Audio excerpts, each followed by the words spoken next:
Okay na? Okay na to. Pang ilang take ko na to eh. Sana may audio. So, ayun. Welcome dito sa video natin. Tuturuan ko lang kayo kung paano sagutan yung assertion and reason type of test na may encounter ninyo sa exam. Na-encounter nyo na to noon, pero mas lilinawin ko lang ngayon dahil batay doon sa naging review ko doon sa item analysis last quarter, medyo mababa or dito nakakuha ng medyo mababa yung kalahatan, no, ng mga pangkalahatan, lahat ng mga sections. Anyway, so meron tayong 5 combinations dito sa assertion and reason. Alam nyo na, ayoko na nung true or false, masyado ng common yun. Gusto ko something new, 'di ba? Para at least dumarami yung alam ninyong type of test. Anyway, proceed na tayo. Ano ba yung 5 combinations na yon? So, yung una nating combination, tama ang assertion at tama rin ang reason. At ipinapaliwanag ng reason ang assertion. So, for example, try natin kung sumusulat to. Yan. So, for example, yung assertion natin, guwapo si Sir DJ. Okay? So, yung gagawin kasi natin dito, o kung paano to sasagutan, ganito yan. Ang una mo munang basahin yung assertion, guwapo si Sir DJ. And then, kailangan mo ngayong magpasya, tama ba yung sinasabi dun sa assertion o mali?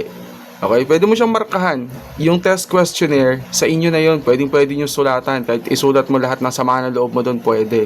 Di naman nagagamitin yun ulit. So, pwede markahan mo siya dun sa gilid. Yan, lagyan mo ng check. Tama. Siyempre, tama yan, di ba? Susunod, yung reason naman yung i-assess natin ngayon, kung tama ba o mali. Yung reason, palangiti, mabait at mabango si Sir DJ, kaya marami ang nagsasabing gwapo siya. Tama to, definitely. So, i-check natin siya. Now, the third question is, yung reason ba, ipinapaliwanag niya yung assertion? Connected ba siya doon sa assertion? Pinapaliwanag niya ba directly? If yes, then, eto yung sagot mo talaga, yung unang combination. Okay? Pag no naman, doon tayo sa susunod na combination. Okay? So, tandaan natin, first combination natin, tama si assertion, tama si reason, and then si reason, pinapaliwanag niya si assertion. Okay? Next. Yan. Dito naman, parehong tama yung assertion at reason, pero hindi pinapaliwanag ng reason ang assertion. So, yung assertion natin, QT si Sir DJ. Assess natin, tama ba to? Siyempre. Reason. Ang ius sanguinis ay prinsipyo ng pagkamamamayan na nakabatay sa dugo o nasyonalidad ng magulang. Tama ba yon? Yung ius sanguinis daw, nakabatay sa dugo. Yes.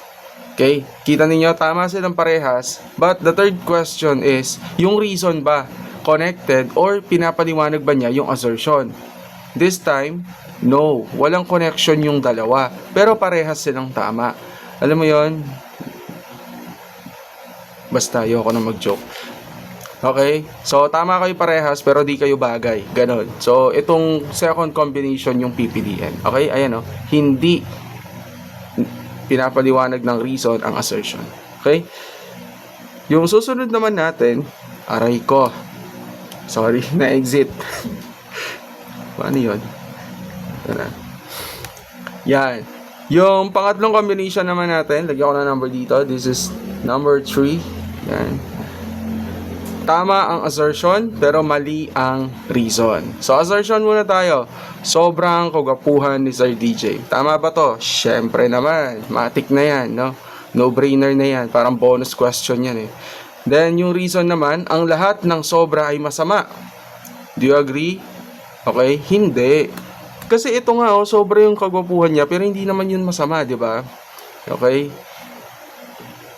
Yan. Sana hindi naririnig ng magulang nyo habang pinapanood nyo tong video ko. Anyway, so, tama yung assertion, yung reason, mali. Okay? Magpo-proceed pa ba tayo sa third question? Ano nga kasi yung third question? Connected ba yung reason sa assertion? Actually, hindi na nagmamatter kung connected yung reason o hindi doon sa assertion. As long as mali yung reason, automatic dito ka sa third combination. Okay? Alam ko may iba pa akong example dito eh. Dali. Ayan. Ay, asan na yan? Oh. Hindi nagmamatter ha. For example, dito, pinalitan ko yung reason. No? Sobrang kagwapuhan ni Sir DJ. Tama yan. Siyempre, yung reason, tinatawag na usually ang pagkamamamayan na nakabatay sa dugo. Oh, mali ito, di ba? At the same time, hindi rin siya connected. So, sabi ko nga, it doesn't matter naman kung connected yung reason o hindi. Basta mali yung reason, automatic X. Sa combination number 3 ka na. Okay? Tama ang assertion, mali ang reason. Ganun lang yung kasimple. Susunod, fourth combination tayo. Mali ang assertion, pero tama ang reason. O, assertion, mas gwapo ako kay Sir DJ. Aba naman, di ba? Hindi ka lang sinungaling. Mali pa yung judgment mo. Okay? Mali. Okay? Walang ganon. Walang ganon, boy. Okay, next, reason. Ang jus soli ay prinsipyo kung saan ang pagkamamamayan ay nakabatay sa lugar ng kapanganakan. Tama si reason. Di ba? Oh, sir, magpo-proceed pa ba tayo dun sa third question? Ano yung third question? Kung connected ba si reason kay assertion? Hindi na rin. Why? Basta mali si assertion, automatic, dito ka na sa fourth combination. Okay? Automatic na yan. Hindi na nagmamatter kung connected yung reason at assertion. Okay? Kahit ano pa yung nakalagay dyan, basta mali yung assertion, matic na yon. Oh, another example.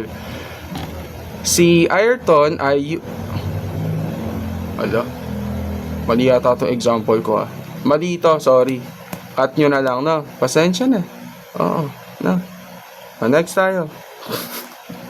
Yan, dito tayo sa ikalima, panghuli.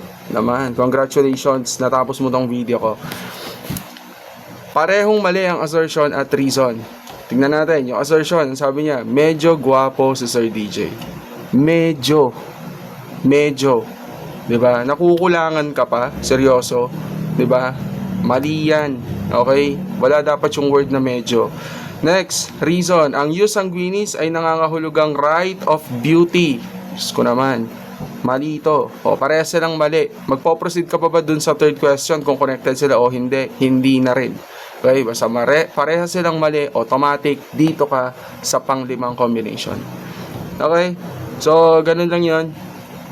Kumalma kayo. Madali lang to sagutan. Mukha lang siyang mahirap, pero madali lang talaga. At meron pa akong isa pang halimbawa. Ayan, may itsura si Sir DJ. Wow, may itsura. Parang pinagtsagaan mo lang yung kagwapuhan ko, di ba? Ano may itsura? Mali. Okay? Mali yan. Reason, ang jus sanguinis ay nangangahulugang right of beauty. Again, mali ulit, di ba? So, doon ka sa fifth combination. Parehong mali yung assertion at reason. Okay, ganun lang yun. Haba na nitong video eh. Arigato.